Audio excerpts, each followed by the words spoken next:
Hi, my name is Amy. Welcome back to my channel.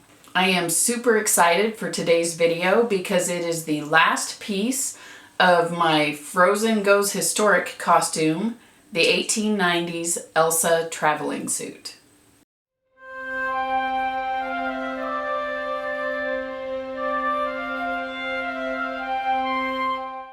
The last piece of this costume that I decided to make were the gaiters.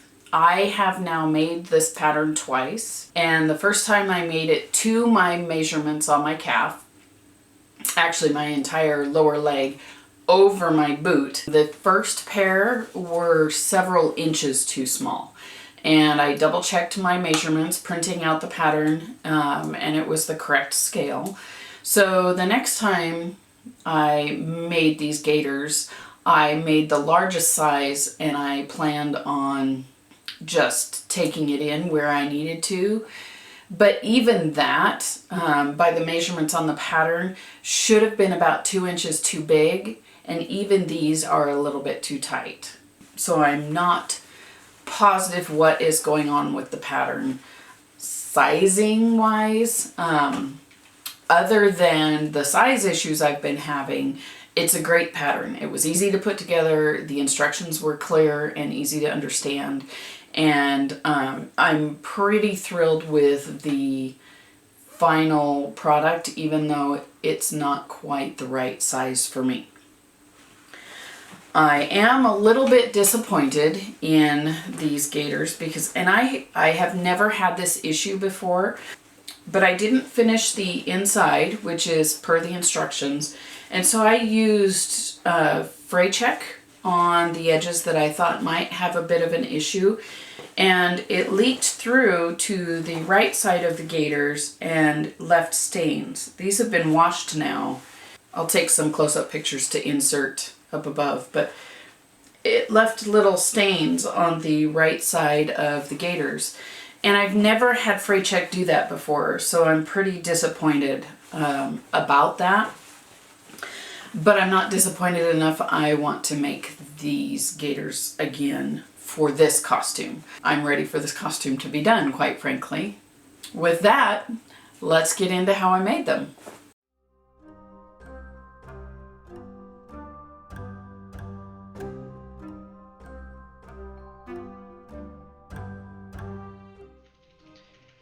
The first step in making this pattern was to download and print the paper pattern from Laughing Moon.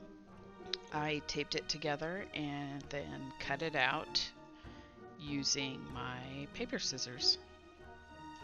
As I mentioned in the intro, this version of the pattern I cut the largest size because when I cut the size to my measurements, it was about 2 to 2.5 inches too small.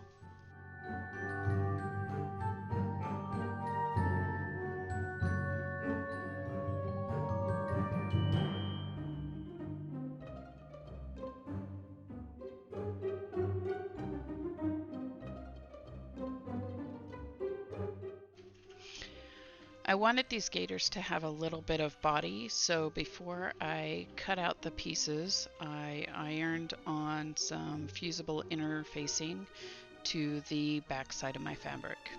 I then pinned the pieces to the fabric and cut it out. And in this shot I have the fabric doubled, so I'm cutting out 2 pieces at a time, a right and a left.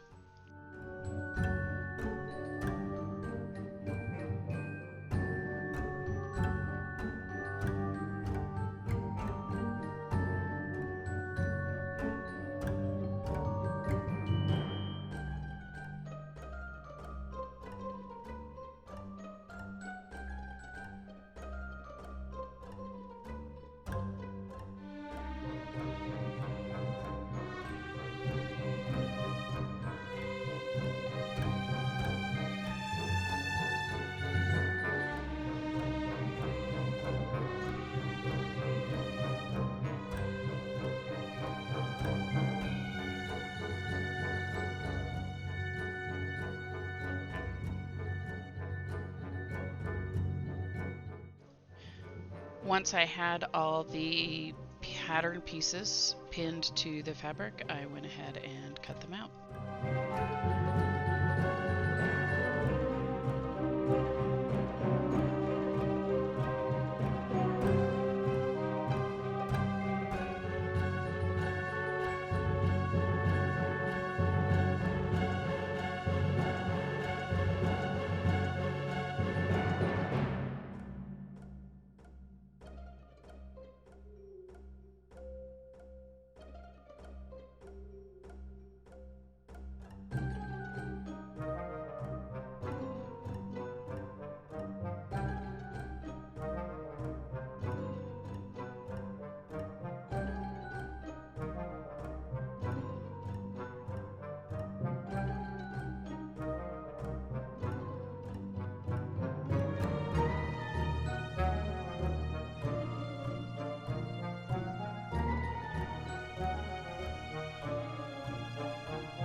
The first assembly step was to sew all of the different panels together, similar to the method you would use when you're sewing a corset together.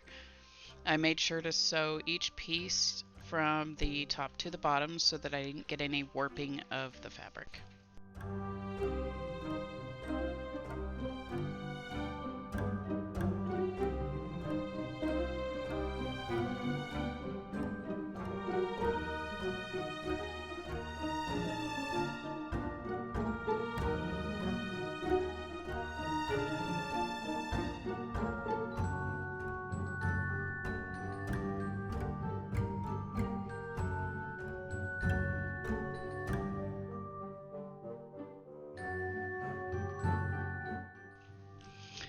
Once the main pieces were all sewn together, I used an overcast stitch to finish the outside edge of the placket, and then I attached the plackets to each of the edges of the gaiters.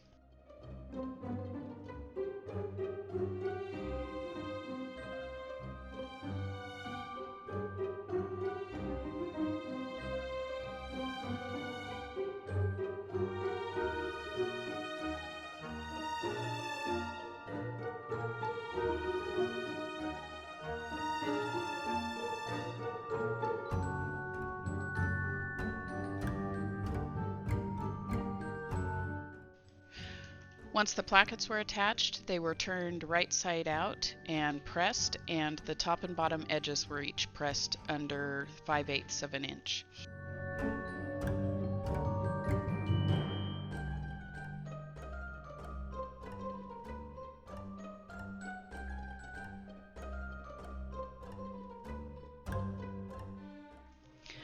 I'm not sure where the footage went, but after pressing the top and bottom under 5/8 of an inch, I attached bias tape to the fronts, and then I pressed it over, and this is me hand sewing the inside edge of the bias tape down to the top and bottom edges.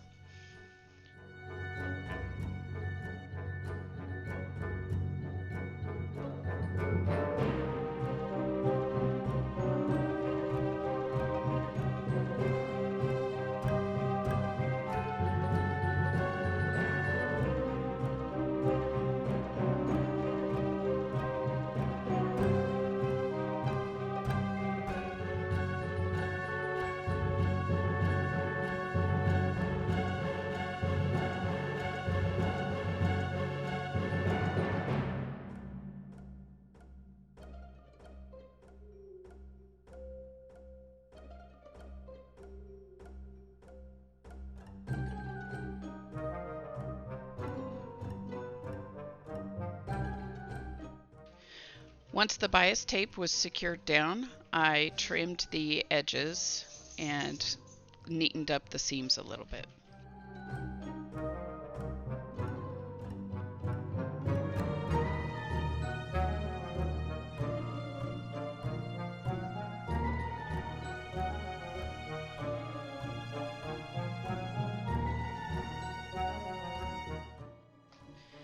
And this is where I decided to add the fray check on these edges.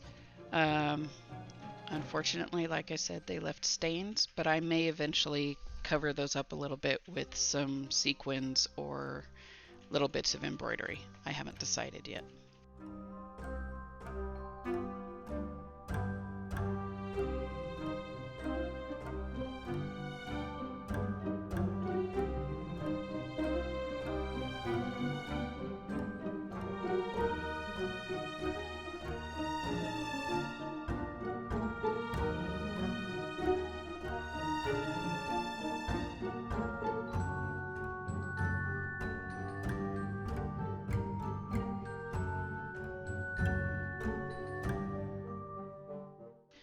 The next step was to mark the location for each of the buttonholes.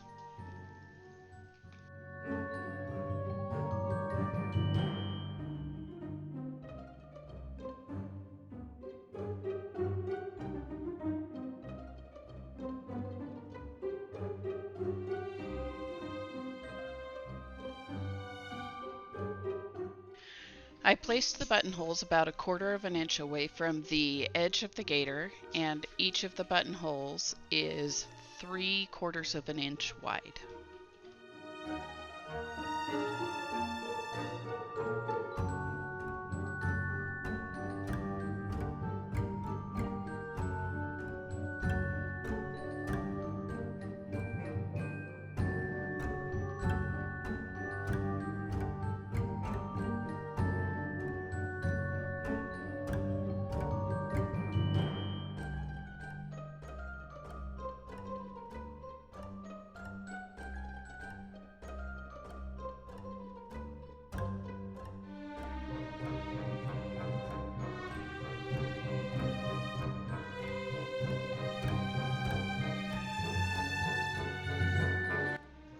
My machine makes it really easy to make buttonholes, and so I whizzed through these 22 buttonholes really quickly, and I used the completed buttonholes to mark the placement for the buttons on the other side of each gaiter.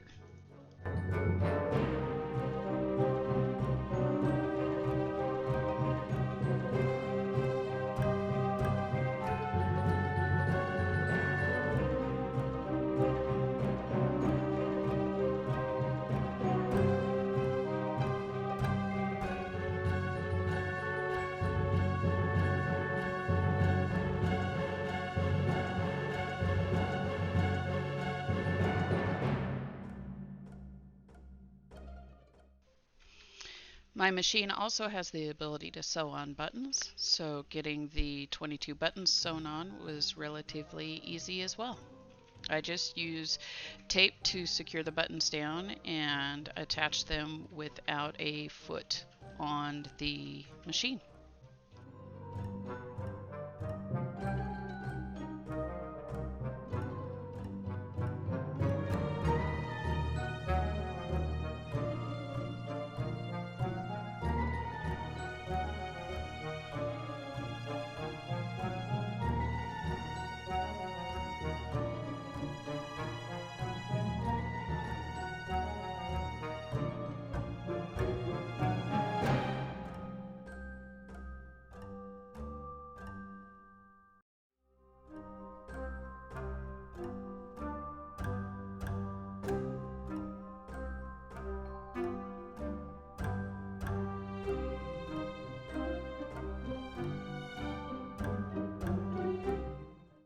I hope you enjoyed watching this video and seeing how I made the gaiters for Elsa's costume. That means now that this last piece is done, the next Elsa video you will see will be the full costume reveal, and I can't wait. If you have stuck through this whole project with me, I really appreciate it.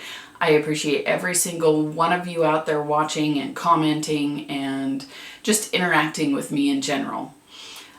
If you liked this video, please give it a thumbs up, and if you'd like to see more content like this from me, subscribe. If you would like YouTube to let you know every time I upload a video, hit the little bell and they will do so. I'm going to leave links in the comments down below for the Laughing Moon pattern I used for these gaiters, as well as links to the entire Frozen costume playlist of all of the costubers who are participating, and also my playlist that shows the other pieces of this costume. And finally, if you would like to contribute a little bit to this channel and help me make a project that's on my books, I do have a Ko-fi account, and I will put that link down below as well. Thanks for watching.